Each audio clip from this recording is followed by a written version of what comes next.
agama dan spiritualitas. Apa sebenarnya perbedaannya? Sahabat-sahabatku, sesungguhnya sejatinya ya, agama adalah tataran jalan atau tataran pengetahuan. Jadi syariat dan torikot ya. Pengetahuan dan jalan menuju spiritualitas. Itu sebabnya ajaran-ajaran agama harus dilakukan, dilaksanakan supaya mencapai hakikatnya atau makrifatnya, yaitu kesadaran spiritual. Gampangnya begini sahabat-sahabatku. Istilahnya Yesus berkata bahwa kalau kamu mau tahu ajaranku benar atau tidak, apakah ajaranku berasal dari Allah atau tidak, maka lakukanlah. Dengan melakukan kamu akan tahu ajaranku benar atau tidak. Jadi untuk mengetahui kebenaran ajaran Yesus, Yesus tidak mengajak orang untuk berdebat, adu argumen, pinter-pinteran, rebutan benar, tidak. Tapi Yesus memberitahu kalau kamu mau tahu ajaranku ini beneran atau enggak, lakukan. Nah kalau sudah dilakukan maka otomatis orang akan ngerti sendiri. Wah bener enggak ini ajaran ini. Ilustrasinya di belakang itu teman-teman ada kebun tebu ya. Tanaman-tanaman tebu. Mungkin orang yang sudah pernah makan tebu akan berkata tebu itu manis loh, menyegarkan, ada airnya. Rasanya mirip gula tapi beda dengan gula.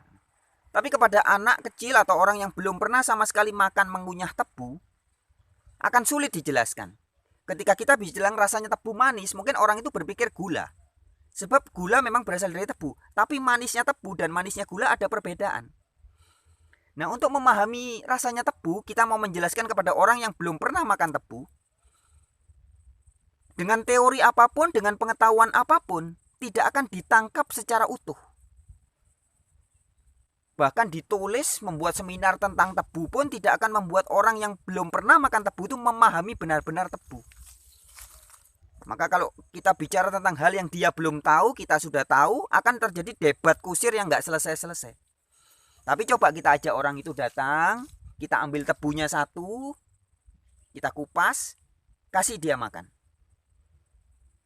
Dan orang akan merasakan sendiri, oh ternyata rasanya seperti ini. Selesai, tidak ada lagi perdebatan. Tidak ada lagi konsep-konsep, teori-teori ketika orang sudah merasakan sendiri. Orang sudah mengalami sendiri. Nah demikian juga halnya dengan spiritual dan agama. Sering sekali orang kadang memperdebatkan konsep-konsep, teori-teori, cerita-cerita tentang ajaran-ajaran agama. Katanya tidak boleh mencuri, dilarang membunuh, dilarang berzina, mengingini saja, baru pengen aja katanya sudah berdosa. Baru benci aja sudah sama dengan membunuh. Akhirnya orang memperdebatkan. Atau misalkan yang lebih sering, lebih hot ya, dalam fenomena di internet orang sering memperdebatkan tentang Allah atau ketuhanan. Yang satu bilang Allah itu tiganitas, trinitas. Yang satu bilang oh tidak, Allah itu tauhid. Tauhid itu artinya begini, bla bla bla bla bla bla bla bla. Allah itu namanya dalam bahasa Arab Allah, alif lam lam ha, nggak boleh dirubah-rubah. Yang satu bilang oh tidak, Allah itu bukan nama, tapi itu sebutan, gelar. Aslinya dalam bahasa Ibrani namanya adalah YHWH, Yahweh atau Yehovah. Yang satu lagi bilang, oh tidak, itu juga hanya sebutan, bla bla bla. Akhirnya orang memperdebatkan tentang namanya dan sama sekali tidak memahami hakikatnya. Orang berpikir bahwa percaya bahwa Allah itu hanya satu, bukan trinitas, maka orang itu pasti selamat.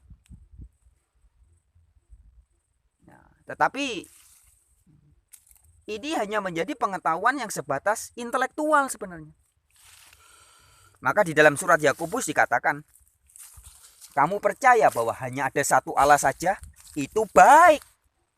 Kamu tahu, kamu berpengetahuan bahwa namanya adalah alif lam lam ha, atau YHWH, Yod He Vav He, Yahweh. Itu baik. Tapi setan-setan pun juga percaya. Nah, artinya kalau kita hanya sebatas pengetahuan intelektual, tapi tidak mencapai titik spiritual, itu sebenarnya nggak ada gunanya.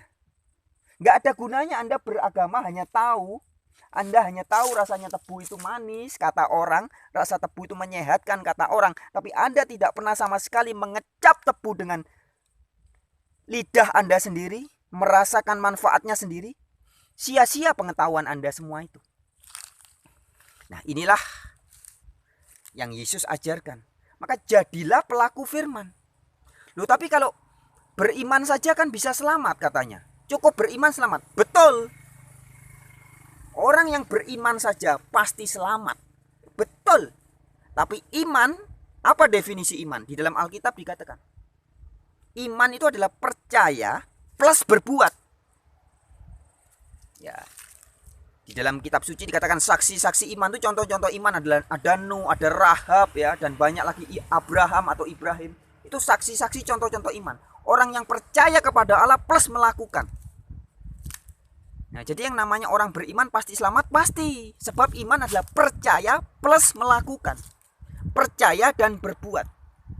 Iman bukan percaya tok, bukan. Percaya tebu itu rasanya manis, percaya. Pernah makan? Belum pernah. Loh, iman bukan begitu. Iman adalah percaya plus melakukan. Melakukan saja tanpa kepercayaan bukan iman. Percaya saja tanpa berbuat juga bukan iman. Iman adalah percaya plus berbuat. Percaya plus melakukan. Itulah iman. Nah, kesadaran spiritual itu mengajak orang untuk menjadi pelaku-pelaku firman. Dan seperti kata Yesus tadi, jika kamu ingin tahu ajaranku benar atau tidak, lakukanlah. Maka kamu akan mengetahui apakah ajaranku benar berasal dari Allah atau dari diriku sendiri. Nah, tanpa melakukan, kita tidak akan tahu. Tidak akan tahu dalam arti tidak akan paham, tidak akan mencapai kesadaran spiritual. Nah, jadi secara gampangnya, singkatnya, kesadaran intelektual itu hanyalah teori, konsep, pengetahuan-pengetahuan yang diajarkan oleh agama-agama. Jangan begini, harus begitu. Tetapi spiritual adalah mengajak orang untuk mengalami sendiri. Itu bedanya ya. Dan agama sejatinya adalah syariat atau jalan cara orang disuruh mengalami sendiri. Jadi orang merasakan ketika kita berkata bahwa Allahu Akbar misalkan, Allah Maha Besar. Itu kan teorinya. Benar nggak dalam kehidupan Anda dan saya kita mengalami dan merasakan bahwa Allah betul-betul Maha Besar secara nyata dalam hidup saya? Benar nggak kita mengalami setiap hari bahwa Allah bagi kita betul-betul Maha Besar? Atau kita hanya bisa membuat seminar, membuat buku-buku tentang Allah Maha Besar, tapi setiap hari masih khawatir besok makan apa, besok masa depan saya bagaimana, nanti setelah Lebaran ini kalau banyak yang mati kena COVID bagaimana, saya khawatir anak saya 3 tahun lagi bagaimana, 5 tahun, 10 tahun masa depan saya bagaimana. Loh, katanya Allah Maha Besar. Kemudian ada orang minta maaf, sulit memaafkan, sulit mengampuni. Katanya Allah Maha Kasih, Maha Pengampun. Seorang Muslim, seorang Kristen harus mengampuni. Tapi ketika ada orang membuat kesalahan sedikit aja, orang mengampuni jadi susah banget. Mengapa? Ya, karena kesadaran hanya baru mencapai intelektual, pengetahuan. Tebu itu rasanya manis. Pernah makan? Belum pernah. Nah, itulah pengetahuan agama, pengetahuan yang sebatas intelektual. Tapi ketika agama dihidupkan, akan mencapai ranah hakikat dan makrifat. Kesadarannya menjadi spiritual. Maka mengampuni orang, memaafkan orang jadi semudah membalikkan telapak tangan. Kamu minta maaf, ya sudah saya kasih. Kamu mau minta maaf berapa? Saya punya maaf banyak. Bisa berkata begitu. jika orang sudah mencapai tataran spiritual. Tapi kalau masih tatarannya agamawi, tatarannya intelektual, pengetahuan aja, hafalan, ngomongnya gampang, mengampuni, memaafkan. Ya, tapi iya kami sudah memaafkan, tapi tetap harus dipenjara. Loh, itulah kesadaran-kesadaran yang jauh dari spiritual. Kayaknya benar, sepertinya benar, bagus. Ketika dikhotbahkan, diceramahkan bagus. Tapi ternyata pada hakikat, apalagi makrifat, hakikat aja tidak menyentuh. Menjalankan syariat, wah begitu pinter, syariat harus begini, caranya harus begini, harus gini. Tapi ketika mengalami realita nyata, tidak hidup itu. Segala pengetahuannya sia-sia. Setiap hari berkata Allahu Akbar, tapi keluar rumah masih khawatir. Ya, tidak betul-betul merasakan ketika menghirup nafas, tidak merasakan wow betul-betul Allahu Akbar. Jadi sahabat-sahabatku, ini kesaksian ya. Maaf dengan segala hormat, saya bukan menyombongkan diri, tapi saya bersaksi, saya harus bersaksi. Orang yang betul-betul sudah merasakan Allahu Akbar, Allah Maha Besar, Yehova Maha Besar, itu dia setiap hari bisa merasakan. Terasa nyata, terasa betulan. Ketika dia menghirup nafas, ketika dia melihat alam semesta, ketika dia berjalan, ketika lidahnya mengecap rasa manis, asin, asam, dia akan melihat, wow, betapa maha besarnya Allah ini. Lidahku cuma satu tapi bisa merasakan segala macam rasa. Wow, terima kasih Gusti. Jadi hal-hal sederhana seperti itu selalu bisa dirasakan. Apalagi seperti zaman now bisa ada YouTube ya. Apa yang diingat kalau orang yang selalu hidup dengan kesadaran Allah Maha Besar akan merasakan wow, dengan YouTube, dengan gadget, dengan Android, kita bisa berkomunikasi dengan teman-teman di luar negeri, di negara yang jauh, di tempat yang jauh. Wow, terima kasih Allah.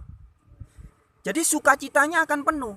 Karena setiap harinya dari bangun tidur ya, kemudian apapun yang dilakukan setiap hari, sampai dia tidur lagi di malam hari, dia akan merasakan hidup ini berkah.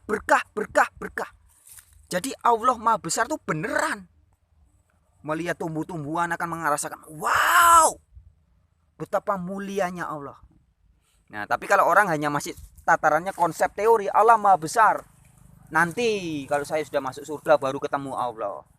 Nanti Allah Maha Besar, iya, teriak-teriak Allah, Allahu Akbar, Allahu Akbar.